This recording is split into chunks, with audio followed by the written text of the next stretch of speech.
मुद्दे जिनका सीधा वास्ता है आपसे, खबरें जो जुड़ती है आपके अपनों से, आपके क्षेत्र की हर छोटी बड़ी खबरें देखिए उत्तर प्रदेश न्यूज आपकी आवाज पहुंचाते हैं जिम्मेदारों तक। संभल में 3.5 करोड़ की बीमा राशि हड़पने के लिए डबल मर्डर, आरोपी गिरफ्तार। 2 की हत्या के बाद आरोपी तीसरे व्यक्ति की हत्या कर रहे थे साजिश।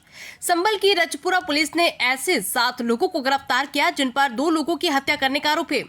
पुलिस के मुताबिक आरोपी पहले लोगों को अपने जाल में फंसाते, फिर बीमा पॉलिसी करा के खुद नॉमिनी बन जाते और फिर लोगों की हत्या करके उसे बीमा कंपनी को एक्सीडेंट बताकर करोड़ों रुपए हड़प लेते।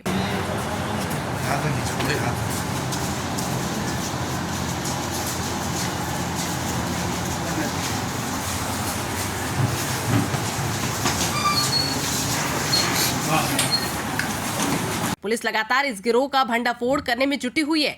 इसी क्रम में पुलिस ने 7 लोगों वेद प्रकाश, सुनील कुमार, ओम प्रकाश, प्रेमचंद, निर्देश, कमल और उदयभान को गिरफ्तार किया। ये लोग अमन और सलीम की हत्या कर चुके हैं। अमन की हत्या के बाद 80 लाख और सलीम की हत्या के बाद 2 करोड़ 70 लाख का बीमे की राशि बैंकों से निकाल चुके हैं और अब ये एक तीसरे व्यक्ति की हत्या की साजिश कर रहे थे।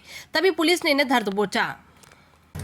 अपराध एवं अपराधियों के विरुद्ध प्रभावी कार्रवाई करने के क्रम में जनपद संभल की पुलिस टीम द्वारा निरंतर अंतर्राज्यीय बीमा गिरोह के सदस्यों के विरुद्ध कार्रवाई की जा रही है। इसी के क्रम में आज जनपदीय पुलिस द्वारा एक ऐसे गिरोह का खुलासा किया जा रहा है जिन्होंने बीमा क्लेम की राशि को हड़पने के लिए अभी तक 2 हत्याओं को एक्सीडेंट का रूप दिखाते हुए कारित किया है और 1 हत्या की प्लानिंग इनके द्वारा की जा रही थी। पूरा घटनाक्रम इस प्रकार है कि जो हमारा मूल मुकदमा था 13/25 जो कि थाना रजपुरा पे पंजीकृत था, जिसमें पहले 2 अभियुक्त ओंकारेश्वर मिश्रा करण और अमित पकड़े गए थे, उसी में एक अन्य अभियुक्त शाहरुख की गिरफ्तारी फरवरी 2025 के अंदर की गई थी।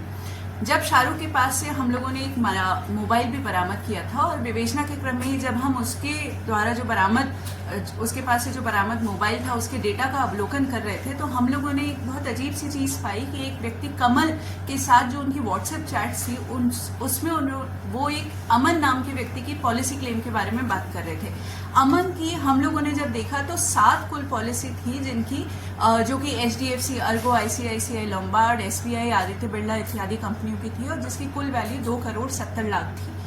अमन की क्लेम की बात चल रही थी। हम लोगों ने ये भी देखा कि उसकी एक FIR जो कि जिसमें कि उसकी मृत्यु एक्सीडेंट से होना दिखाई गई थी, जो कि थाना रहरा जनपद अमरोहा पे मुकदमा पंजीकृत था, वो थी। उसके अलावा FR की जो कॉपी थी वो भी थी। क्लेम के डॉक्यूमेंट्स को जब हम लोगों ने गहनता से देखा तो उसके अंदर PM रिपोर्ट और पंचनामा भी संलग्न था और PM रिपोर्ट को जब देखा गया तो अमन के शरीर पे एक्सीडेंट की चोट दिखाने के बावजूद पूरे शरीर पे कहीं पे भी कोई खरोच भी नहीं थी और मात्र सर पे 4 बड़ी इंजरीज थी, जिसमें 2 चोटें 3/5 सेंटीमीटर की बोन डीप इंजरीज थी। हमें इस बात का संदेह हो गया क्योंकि हम बीमा गिरोह पे लगातार काम कर रहे थे कि ये एक एक्सीडेंट ना होकर एक सुनियोजित हत्या हो सकती है।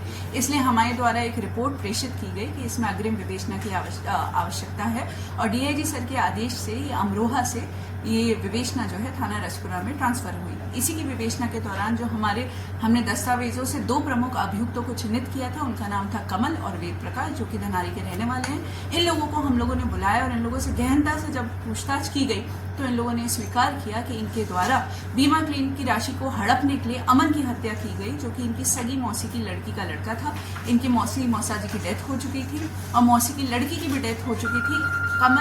अमन जो व्यक्ति था वो एक तरीके से अनाथ था और उसका कोई भी आगे पीछे नहीं था, तो इसलिए इन्होंने अपने अन्य साथी, इसमें एक सुनील नाम का व्यक्ति है जो कि थाना रजपुरा के हिरोनी का रहने वाला है और इसमें इनका आप कह सकते हैं लिखा पढ़ी में मुंशी था, वो बीमा की पॉलिसी की बहुत अच्छे से जानकारी रखता था। इनके अन्य साथी ओम प्रकाश, प्रेम शंकर थे जिन्होंने इनको आइडिया दिया था किस तरीके से हत्या करनी है, जो कि धनारी के रहने वाले निर्देश और उसके जो सगे मामा हैं उदयभान, वो भी इसके अंदर इनके साथ घटना में शामिल थे।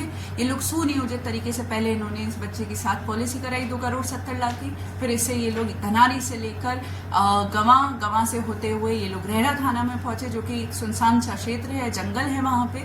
उसको अत्यधिक दारू का सेवन कराया, फिर उसके बाद हथौड़े से उसका सर फोड़ के उसकी हत्या कर दी। बाद में खुद ही वादी बन के इन्होंने थाना रहरा पे मुकदमा पंजीकृत कराया और क्लेम की राशि हड़पी, क्योंकि हमें इस बात का अंदेशा हो गया था कि ये इनके द्वारा पारित की गई पहली घटना नहीं हो सकती है। तो इनसे गहनता से और पूछताछ की गई। उन्होंने पूछताछ में फिर से कबूला कि इन्होंने एक अन्य व्यक्ति सलीम, उसी की भी बिल्कुल इस तरीके से हत्या करी थी, जिसकी हत्या में एक बाबू नाम का शख्स भी शामिल था। सलीम भी इसी तरीके से नवयुवक था, जवान था। उसकी भी पहले हथौड़े से सर फोड़ के थाना रेरा क्षेत्र में ही हत्या की गई और उसके ऊपर गाड़ी चढ़ा दी गई, ये दिखाने के लिए कि उसकी हत्या, उसकी जो मृत्यु है वो भी एक्सीडेंट में हुई है। सलीम की मृत्यु से ये लोग 78 लाख रुपए का क्लेम ऑलरेडी पा चुके थे। इसकी अमन की मृत्यु के बाद अभी तक ये 20 लाख रुपए का क्लेम पा चुके थे। इन लोगों की साजिश के तहत ये लोग, जो ओम प्रकाश है उनके सगे जीजा रमेश की भी हत्या करने वाले थे, उसके नाम पे ये लोग 4 पॉलिसी अभी तक करा चुके थे। एक बहुत ही क्रूर गैंग है जो कि ऐसे व्यक्तियों को चिन्हित करता है जो कि नवयुवक है, क्योंकि उनका प्रीमियम कम लगता है और बीमा का क्लेम का पैसा उन्हें ज्यादा मिलता है। उन लोगों को चिन्हित करते हैं, बर्बरता पूर्वक उनका सर फोड़ के उनकी हत्या कर देते हैं और उस हत्या को एक्सीडेंट का रूप दिखाते हुए बाद में क्लेम की राशि को प्राप्त कर लेते हैं। इन लोगों को हत्या का दोषी मानते हुए आज मुकदमा अपराध संख्या 345/23 में अंतर्गत धारा 420, 302, 201, 475, 120B IPC में गिरफ्तार कर न्यायिक अभिरक्षा में भेजा जा रहा है। मैम, कितने मामलों के इस तरह की जो बीमा गैंग के, तो कितने आरोपी अब तक जेल भेज चुके हैं? ये जो हमारी गैंग है, इनके द्वारा 2 हत्याएं की गई हैं और उसके अलावा 1 हत्या की इनकी प्लानिंग थी, परंतु इससे पहले जनपद संभल की पुलिस द्वारा 2 इसी तरह की हत्याओं का अनावरण पिछले 10 दिनों में किया गया है। एक थाना चंदौसी के अंदर एक दरियाब नामक विकलांग व्यक्ति की इसी तरीके से हत्या की गई थी और बाद में उसे एक्सीडेंट का रूप दिया गया था। अभी हाल ही में थाना भैजोई में एक व्यक्ति जिनका नाम नवीन है, उन्होंने अपने सगे भाई संजय को ई-रिक्शा से धक्का मारकर और बाद में उसका सड़क पर पटक कर उसकी हत्या कर दी थी और उसे एक्सीडेंट का रूप दिखा के बीमा का क्लेम दिया था। मैम, मृतकों की इसमें मैम जो कितनी पॉलिसी अभी तक जो है कराई गई थी इसमें जो है, और कितना क्लेम अभी इन्होंने ले लिया था? तो जैसा कि मैंने आपको पहले ही प्रेस ब्रीफिंग में बताया है कि सलीम नामक व्यक्ति की इन लोगों ने कई पॉलिसी कराई थी। उनका एक मणिपाल का 50 लाख रुपए नहीं आया था, उसके बावजूद उनके पास अभी तक 78 लाख रुपए आ चुके थे। उसके अलावा जो अमन है, अमन की इन लोगों ने 2 करोड़ 70 लाख की पॉलिसी कराई थी। 20 लाख रुपए का क्लेम भी अभी तक प्राप्त कर चुके थे। जिनको ये मारने वाले थे उनकी ये 4 पॉलिसी काफी अच्छे वैल्यू की अभी तक करा चुके थे। संभल से मुबारक अली की रिपोर्ट।